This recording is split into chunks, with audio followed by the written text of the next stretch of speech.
پاکستان ایک وفاقی ملک ہے. اٹس اے فیڈریشن جس میں 4 صوبے ہیں: پنجاب، سندھ، کے پی کی اور بلوچستان. اور پاکستان کے جتنے وسائل ہیں، گیس ہے، بجلی ہے، پیٹرول ہے، پانی ہے، ان کے بارے میں جو بھی فیصلے ہوں ان میں چاروں صوبوں کے عوام کا شامل ہونا بہت ضروری ہے. اس وقت سب سے اہم ترین مسئلہ جو سندھ میں چل رہا ہے اور جس کے بارے میں گفتگو ہو رہی ہے وہ پانی کا مسئلہ ہے.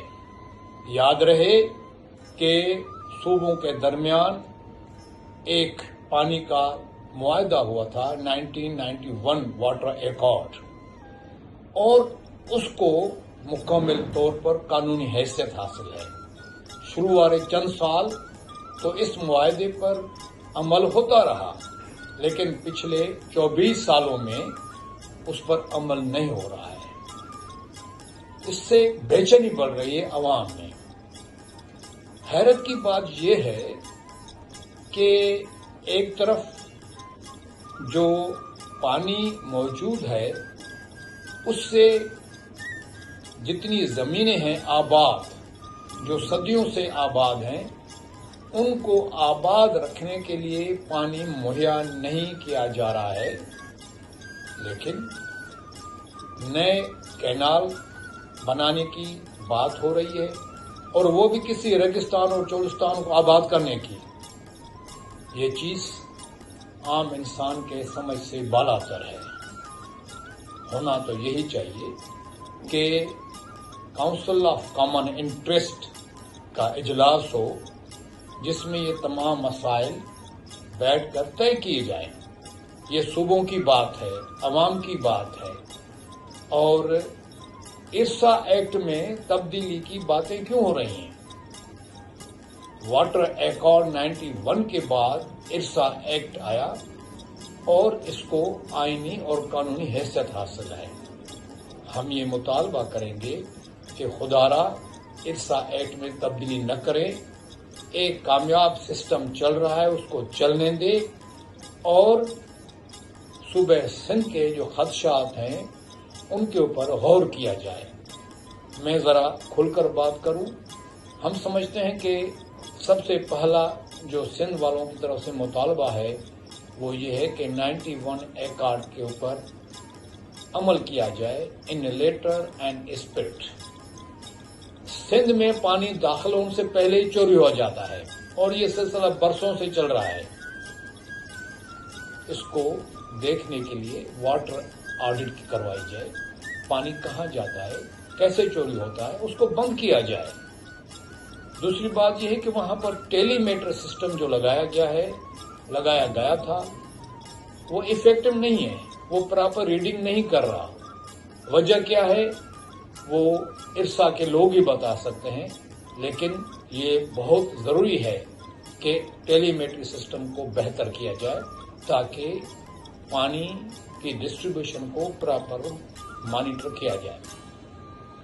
91 ایکارڈ میں یہ ہے کہ انڈس ریور میں جب کوٹلی سے بعد ڈاؤن سٹریم پانی چھوڑا جاتا ہے وہ کم سے کم منیمم 10 MAF چھوڑا جائے، کیونکہ لاکھوں انسانوں اور جانوروں اور چرند پرند کی زندگیاں اس پر ہیں.